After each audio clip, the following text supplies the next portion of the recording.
prix d'aliment il est rendu à 312 euros, prix moyen d'aliment, contrairement à l'année dernière qu'il était à 250 et en 2008 ou 2009 à 183. Aujourd'hui l'incidence sur l'élevage elle est énorme. Aujourd'hui on équilibre, mais sachant que hier et avant-hier et avant-avant-hier, on a creusé, on a fait des trous parce que l'année dernière en comparaison j'étais pratiquement sur 12 mois, on était 12 mois en dessous du prix d'équilibre. Le prix de l'aliment a été toujours plus élevé pour qu'on n'arrive pas à passer à équilibrer. Et là, ça fait un mois que le report, ou 2 mois qu'il est revalorisé un peu. Aujourd'hui, on est repassé en dessus, mais en souhaitant que ça reste dans la durée, puisque je pense qu'il y a des trous à boucher. Si je fais une moyenne sur 5 ans, je pense qu'il n'y a qu'une année qui a été potable, l'année que l'aliment était pas cher. On revient toujours au même problème.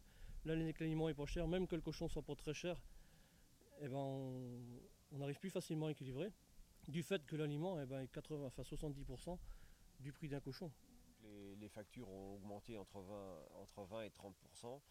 À chaque fois qu'on reçoit un camion d'aliments, évidemment, c'est une avance de trésorerie très très importante, même si jusqu'alors, heureusement, les contrats en aviculture n'ont pas été remis en cause. C'est les groupements qui supportent la charge pour l'instant. Le plan est largement insuffisant, il va dans le bon sens évidemment, néanmoins dans un État qui n'a pas d'argent et peu de pouvoir sur le pouvoir économique. Et moi très honnêtement je n'y crois guère, dans le sens où quand nous avons rencontré les ministres, puisqu'on a la chance d'avoir Stéphane Le Foll dans la région et Guillaume Garot dans le département, ça ne peut pas nous donner des garanties à court terme, quoi.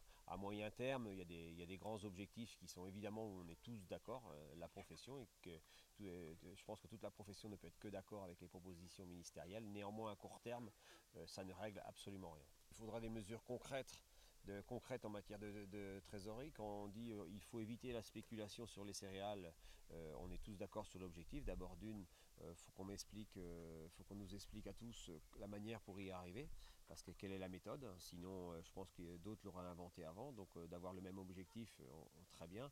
La manière de mettre en œuvre et d'éviter la spéculation, pour moi, ça paraît complètement très politique et pas assez concret pour les éleveurs aujourd'hui.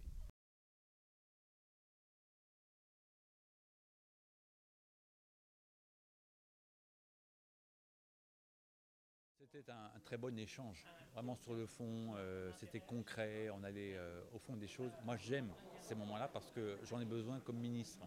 Un ministre, c'est pas simplement quelqu'un qui est dans son bureau, c'est quelqu'un qui doit être sur le terrain pour entendre les préoccupations des éleveurs de porc qui sont inquiets pour leur avenir.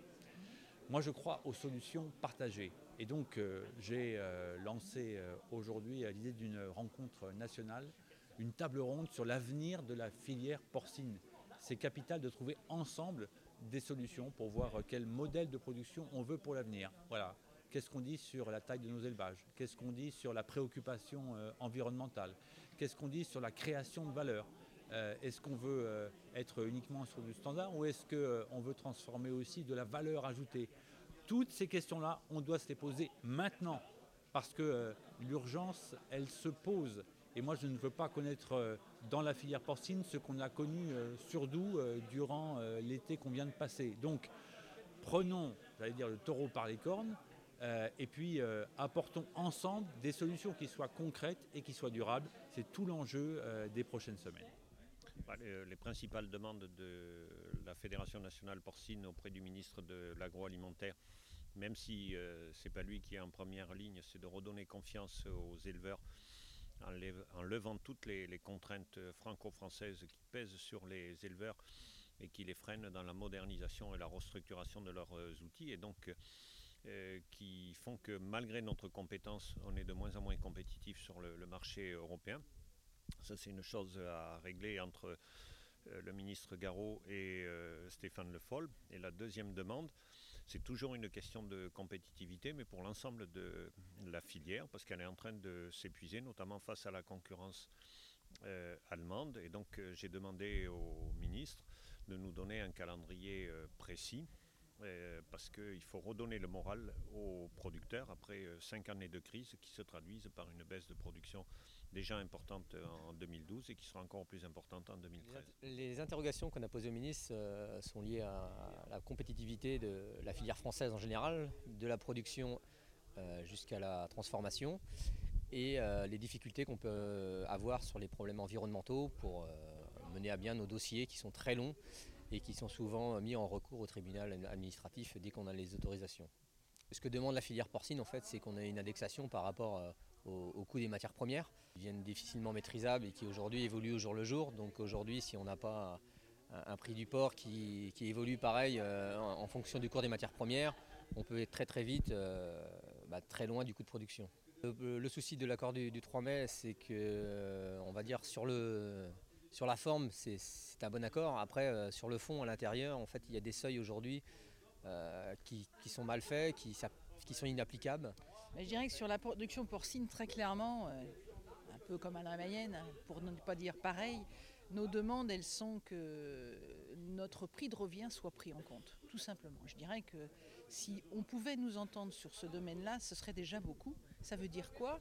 Ça veut dire tout simplement transférer à qui de droit, c'est-à-dire à nos industries agroalimentaires, au prix du cadran pour le porc, le véritable prix qui nous permet de rémunérer notre travail et de payer nos charges au juste niveau. L'augmentation des matières premières est un fait qui n'est pas de nous. Je le rappelle, l'augmentation des matières premières, c'est aussi l'abandon, il faut se rappeler, il y a 2 ans, par Marianne Fischer-Boel, de tous les mécanismes de régulation au niveau européen. Aujourd'hui, on est en train de payer ça. Donc voilà, qu'on répercute d'une part à la grande distribution. L'autre problème production porcine, il est environnemental.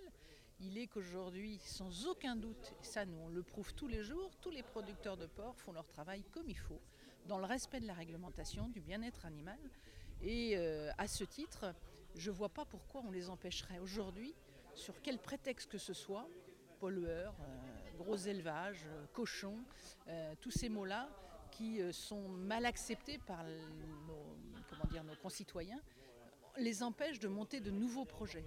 Alors, il y a l'aspect économique, mais il y a l'aspect environnemental. Quand on est dans la réglementation, on doit pouvoir monter des projets en toute sérénité et surtout pas couper l'herbe sous le pied à des entrepreneurs et dont on a bien besoin aujourd'hui.